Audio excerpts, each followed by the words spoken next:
Do you remember the 1996 film The Arrival? I wouldn't be surprised if you didn't. Starring Charlie Sheen, it's a sci-fi thriller about exposing the existence of aliens hiding on Earth and their diabolical plans for the planet. Only mildly successful on release, it was quickly forgotten for other reasons that we shall go into. Despite its fading into obscurity, it did manage to get a video game adaptation, and a fairly ambitious one at that. As such, it sounds like another candidate for our Weird World of Licensed Games series, so let's see what all the fuss is about, or wasn't about, as the case is.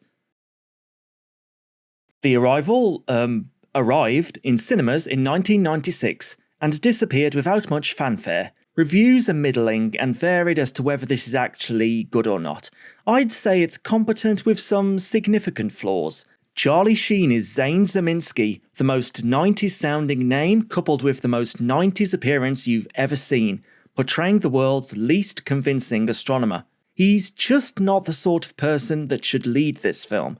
The plot revolving around uncovering the existence of aliens on Earth and their plan for the planet is fairly interesting and is built up decently, but a stilted script with regards to characters disappearing for half the film, other characters being established only to be unceremoniously killed off, and everything culminating in a finale that was a bit of a dud, and no real resolution at the very end, really makes you wonder what the point of it all was. Not without its merits, but definitely not without its flaws, and all in all, mostly forgettable. However, there's a bigger reason why this film faded into obscurity. About a month after The Arrival released in theatres, another sci-fi film debuted on screens. Just a little alien invasion film you might have heard of called Independence Day, one of the biggest summer blockbusters of all time. Forget aliens hiding on Earth, here they are in full view. They're in huge ships with big lasers, they're blowing up landmarks. It became the second highest grossing film ever at the time, only behind Jurassic Park. It single-handedly revived the disaster genre and science fiction cinema as a whole. It was everything. As you might expect, The Arrival essentially vanished very quickly upon the arrival of Independence Day. Even before it was released, Independence Day's marketing campaign was already in full swing by the time The Arrival debuted, probably already overshadowing the film's release. Maybe it's just a case of really bad timing on The Arrival's part. Maybe it was trying to bounce off the popularity of The X-Files at the time, but either way, nothing really helped it in the face of another cinematic juggernaut. It would have been fine for The Arrival to depart with as little fanfare as it arrived, and for that to be the end of it. But that's not the case. A year later in 1997, a video game named The Arrival based on the film was released. There was also a sequel movie released in 1998, but we'll deal with that later.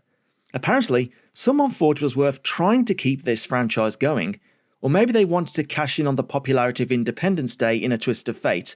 Who can say? In a world of cheap licensed games, you might even expect a very low-budget loose adaptation to show up and squeeze just a little more out of the franchise. Again, just after Independence Day made the genre suddenly popular, but the first thing you'll notice about this game is that it's big. It's a PC game, and it comes on 3 CDs. That's a lot of game. Booting it up, we get the intro sequence, fully rendered in 3D graphics. We play as this guy, whoever he is, clearly not Charlie Sheen, who is wandering around in the desert looking for his dog or something, when he stumbles across a spaceship instead. Typical. He is interrupted by an alien, the design of which you'll recognise from the film, who uses one of the weird devices, again from the film, to suck you in. Taken on board the spaceship, it returns to a space station where you awaken to see the aliens preparing to probe you, including an unfortunate look at their last attempt. Uh-oh. Before they can insert God knows what into you, an alarm goes off and you're knocked out, awakening in a prison cell. So it should be apparent if you've watched the movie that this game is not based on the events of the film, but is a somewhat sequel to it. In the film, Zeminski managed to stop the aliens' plans, but it's left open the fact that they were still out there, and that's where we are. This is an old PC 3D adventure game, in which we'll be moving around different screens of 3D environments, picking up items, solving puzzles, in the fashion of games such as Myst. In our cell is a data disk left by the last occupant of the cell, who whose message identifies himself as Peter Jenkins and gives us the lowdown on what is going on. The aliens want to increase the Earth's temperature to make it suitable for themselves, eliminating all life so that they can colonize the planet instead. Again, as in the film. Obviously, we don't want that to happen, and our objective is to not only make it back to Earth, but to put a stop to the aliens' plans. Jenkins also mentions a device that the aliens use to disguise themselves as humans, yep, from the film, and theorizes that it would work in reverse too, and allow a human to disguise themselves as an alien. I mean, maybe? That's a bit of a leap. To escape from the cell, you'll need to remove a panel from the wall to find the code for the door written in blood. There's no real clue about clicking on the panels, but I suppose you'll work it out by just clicking randomly. Input the door code and we're out. Simple enough. In the cell opposite ours is a guy who gives you a little more information about Jenkins, and in the cell next door, ew, whatever remains of that guy, and a briefcase containing a screwdriver. There's also an alien in another cell who just sings at you.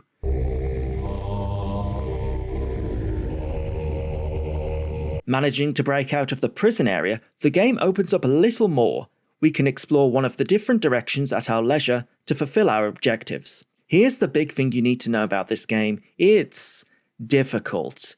Even in keeping with the genre, which is difficult almost by default, this one really gives you next to nothing to go on. The data discs you pick up can contain clues about items and where to find them, but there's often no clue about where to find the data discs either. The first thing you can do, as Jenkins suggested, use the machine to disguise yourself as an alien. Fortunately, Jenkins' hypothesis that the machine works in reverse seems to be correct. If you don't use it, you'll be found by the aliens wandering about and be killed. There's a fair amount of ways you can meet a gruesome end in this game, from being shot, suffocating from poison gas, and being blown out into the cold vacuum of space. You're best taking care and saving often. To operate the machine, you'll have to solve one of the game's many puzzles. These typically take the form of abstract logic problems, and require you to do things like separate different materials, move on all tiles once, that sort of thing. These puzzles are just so overly abstract and long-winded that if you don't know how to solve them, you could be stuck on them for hours and never make any progress. Fortunately though, this is where the game's sole mercy comes in. By pressing the question mark key during these puzzles, you'll get hints about the rules of the puzzle. Although these hints are not very useful, after 3 hints, pressing the question mark key again will ask you if you want to just skip the puzzle, which is very handy. The first thing you'll probably need to do is get the universal translator, as you won't be able to speak to the charming inhabitants of the station without it. This is where the game's difficulty really kicks up. Without any real clue, you're supposed to go to the recycling centre and look in the large bins to find it, with the translator in the middle one.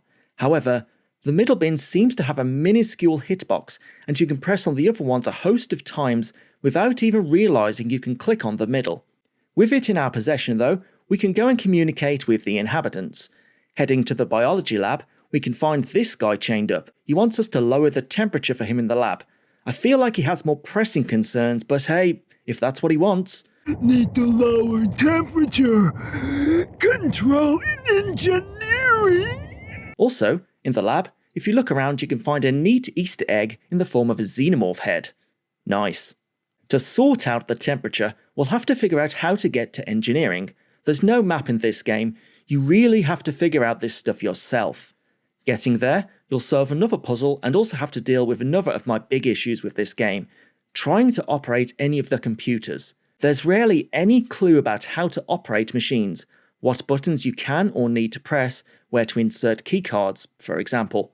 Obviously, I'm not expecting the computers on an alien spaceship to be running Windows, but it would be nice to have a bit more opportunity to work out how to work anything.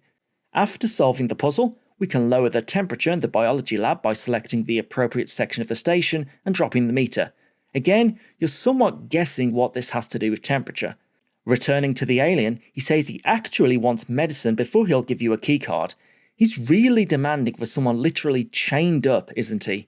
Next, we'll head to the power station, and we have to enter a code formed of musical notes. This is supposed to be the code that the alien was singing in the cell at the start of the game, but the actual code barely sounds like it, leaving another way to easily get stuck. Moving through, we see the power core and safe filled with all sorts of goodies including is this? Why is this in the safe? I don't want to put it in my inventory, but... Ugh. You'll move on and solve some more puzzles that give you strange objects that when clicked on in your inventory look like a wireframe something. These are, in fact, navigation codes that we are supposed to take and insert into the shuttles at the transport hub to go to different locations.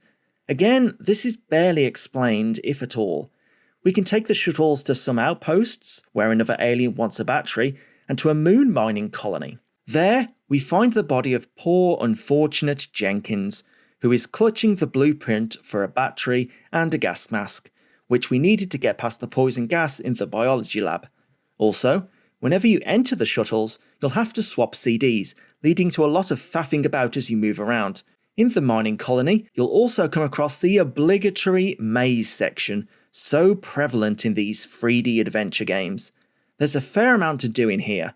You'll have to find the missile the aliens are planning to use to change Earth's atmosphere and destroy it. You can also get the navigation code for Earth to allow you to get home, solve a puzzle to pick up an alien fetus, ew, and find an alien skull.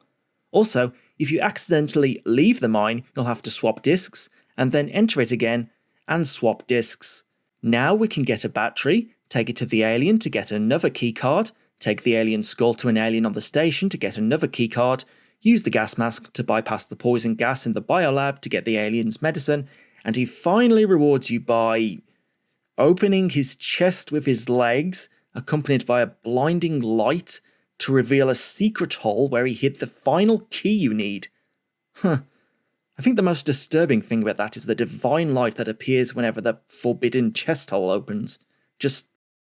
why? If you manage to get all of the keys and the data disks that explain what you're supposed to be doing, you're more or less ready to complete the game. Head back to the power station and use the keycards and the data disks to open up the reactors and activate the self-destruct, giving you 10 minutes to flee the station. Head back to the transport station, get into the long-range shuttle, input the navigation code for Earth, and you return home triumphant. Based on your performance, you'll get a number of different endings. Returning to Earth is a given, but collecting the alien fetus back in the mine gives you an extra scene that shows you proving the existence of alien life. If you fail to destroy the space station and the missile, you get a narration that the aliens simply rebuilt and carried out their plan anyway. Otherwise, if you did, you see that the aliens' plans have been permanently halted and Earth is safe. Hang on, what about all of the other aliens on the ship? The other guy in the cell? The divine chest hole alien in the biolab? Oh well, I guess they're dead. Oh, and there was no use for the poop, meaning I just carried it through the entirety of the game for no reason. Fantastic. That's all there is to The Arrival. It's a large-scale game with plenty of stuff to do, but the puzzles are overly complex and abstract. Also, there's often very little to guide you with where to go or how anything actually works. It's got a bit of a creepy, weird atmosphere and does follow on from the film with some familiar elements, but it doesn't really add anything to the film's lore. Maybe one worth trying out if you're into these old 3D adventure point and clicks and thought Myst was too easy. The only thing left to talk about is that this is not actually the end of the franchise either. A sequel film was released a year later in 1998, and it holds the honour of being one of the most direct-to-video sequels ever. It ticks all of the usual boxes. First off, the main character, indeed none of the characters or actors return for the sequel. Secondly, the main character is a relative of the main character from the first film, who was never mentioned. In this case, Zane's half-brother Jack. Thirdly, it is mentioned early on that the main character from the previous film has unceremoniously died off screen, and his notes on the aliens pass to Jack, who just picks up where he left off. Fourth, the film basically recycles the plot of the first film with no surprises. And finally, the film is really bad. It's the complete checklist for direct-to-video sequels. So that's all from The Arrival, and it's an odd attempt at a franchise and a worthy addition to the weird world of licensed games. Join me next time for more of the strangest licensed tat across the realms of video games. Computer disk I found also. Maybe you can put it to use.